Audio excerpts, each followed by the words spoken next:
মধ্যে কিছু শো করছে, বাকি করছে না। এবার কি করে বলি বলো তো আমি? কিছু শো করছে, বাকি শো করছে না। এবার দেখো তুমি যে কমেন্টগুলো এখন করছো সেগুলো তো আমি পড়তে পাচ্ছি। এগুলো আমার সামনে আসছে স্ক্রিনের সামনে। বাট আগে যেগুলো করেছো সেগুলো আমাকে স্ক্রল করে দেখতে হবে। না হলে তুমি তখন তুমি ছিলাম না। যখন আমি ভিডিওটা অফ করে গেছিলাম, লাইভটা অফ করে গেছিলাম। ভিডিওটা শুধু মিউট করা ছিল। এখন আপনি কোথায় আছেন? সেখানকার কথা বলছি। লাইভে আছি। আমি বুঝতেও পেরেছি তুমি এই ইউটিউবে লাইভের কথা বলছো, বুঝতে পারলাম। আমি হচ্ছে যে অ্যাক্টিভ গ্রুপের মেম্বার একদম। আচ্ছা আমি গ্রুপের কথা বলছিলাম। আমি তখন গ্রুপগুলো না রোজ একসময় লাইভ করো বোন, তাহলে সময়টা সবার জানা থাকবে। হ্যাঁ দাদাভাই, বিকাল সন্ধ্যে ৬টা থেকে আমি ইউটিউবে লাইভ করি। ৬টা থেকে বলতে ৬টা থেকে একটু লেট হয়ে যায় ৫-১০ মিনিট। কেননা ইউটিউবে ফেসবুকে আমি লাইভটা কন্টিনিউ করি ৫টা থেকে ৬টা, ওখানে ১ ঘন্টা। ওখান থেকে তারপর আমি সঙ্গে, সঙ্গে ওখান থেকে বেরিয়ে ওখানে জানিয়েই আসি। যারা মানে ওখান থেকে ফেসবুক থেকেও কিছু মানুষকে নিয়ে আসতে পারি ইউটিউবে। তো ওখানে জানিয়ে তারপরে আমি আসি। সঙ্গে, সঙ্গে আমি ৬টা থেকে ইউটিউবে লাইভ জয়েন করি। আহ ১০ জন আমাকে অ্যাক্টিভ গ্রুপে এড করেছে। তাহলে সেই অ্যাক্টিভ গ্রুপে আমার ভিডিওগুলো শেয়ার করো। শাকিল মানিয়ার হ্যালো ভাই, ওয়েলকাম।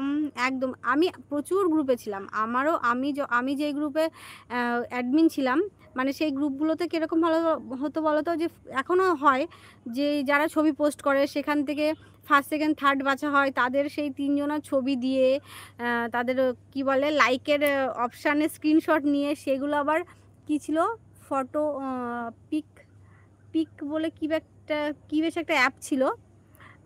অ্যাপটার নাম মনে নেই আমার এখন। তো ওই অ্যাপে সেগুলোকে কোলাজ করতাম। কোলাজ করে ক্যাপশন-ট্যাপশন দিয়ে মানে ওগুলোকে আবার উইনার পোস্ট করতে হতো। তখন ফেসবুকে এইভাবে প্রচুর কাজ করতাম। মানে ফেসবুকে তখন ওই গ্রুপ নিয়েই থাকতাম বেশিক্ষণ। ওখানেই টাইম চলে যেত। কিন্তু তারপরে যখন প্রফেশনাল অ্যাকাউন্ট করে ফেললাম ফেসবুকে, তখন থেকে আর আমি গ্রুপে টাইম দিতে পারতাম না। তো ওই কমেন্টগুলো ৫ বার করার পর ১ বার শো করলো। ও আচ্ছা, বুঝতে পারলাম। এই কমেন্টটাও ৩ বার। আচ্ছা, অনেকেই বলেছে ভিডিও খুব সুন্দর হয়েছে। হ্যাঁ, হ্যাঁ গো, তোমার ভিডিও সত্যিই সুন্দর হচ্ছে, ভালো হচ্ছে। তো হ্যাঁ, তো আগে সে এভাবেই ওরকম গ্রুপের থেকেই আমার অনেকের সঙ্গে পরিচয় হয়েছে। কেননা মানে ফেসবুকে আরকি। মানে গ্রুপে তখন আমি আমার ভিডিওগুলো গ্যালারিতে তো প্রচুর ছিল। টিকটকের ভিডিও প্রায় ১০০০টা ভিডিও ছিল। তো সেই ভিডিওগুলো আমি মানে প্রতিদিন ৩টে-৪টে করে গ্রুপে পোস্ট করতাম। আর গ্রুপে ধরো মনে করো ২ লাখ ৩ লাখ করে ফ্যামিলি ছিল। মানে অ্যাক্টিভ মেম্বার ছিল গ্রুপের মধ্যে। তো তার মধ্যে তো কিছুজন তো দেখতো, ১০০ জন ২০০ জনও দেখতো। তো সেখান থেকে অনেকেই বলেছে দীপিকার লাইভে গিয়েছিলাম কাল রাতে। আচ্ছা। আর এ ও রাতেই আমার ভিডিওর সাথে ডুয়েট বানিয়ে নিয়েছে। আচ্ছা। কিছু জন তো দেখে অবাক। তারপরে আমাদের যে খানদান আছে তারাও দেখে ও আচ্ছা, এই সবাই কমেন্ট করো, কোথায় গেলে সবাই? সবাই নেই, শুধু তুমিই আছো মনে হয়। আর নীলাদ্রি ঘোষাল কি জানি কি করছে, বারবার বেরোচ্ছে আর আসছে।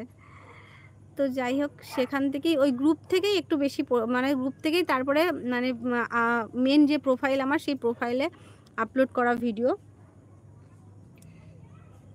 এখন আমি অনেক গ্রুপে রয়েছি, কিন্তু গ্রুপে আবার কিছু গ্রুপে আবার শেয়ার পোস্ট হয় না। মানে আমি যে গ্রুপগুলোতে ছিলাম সেগুলোতে আবার শেয়ার পোস্ট হয় না। নিজে আপলোড করলে হবে, শেয়ার করলে হবে না। তো আবার কিছু গ্রুপ আছে যে গ্রুপে শেয়ারও করা যায়। তো শেয়ার না করলে বড়ই অসুবিধা হয়, আইডির সঙ্গে কানেক্ট হওয়া যায় না।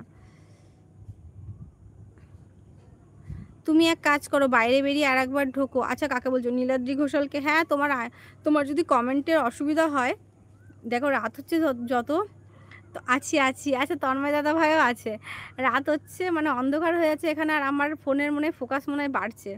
পুরো এখন পরিষ্কার লাগছে না? কালো মুখ পরিষ্কার হয়ে গেছে আলোতে, মানে ফোনের স্ক্রিনে আরকি।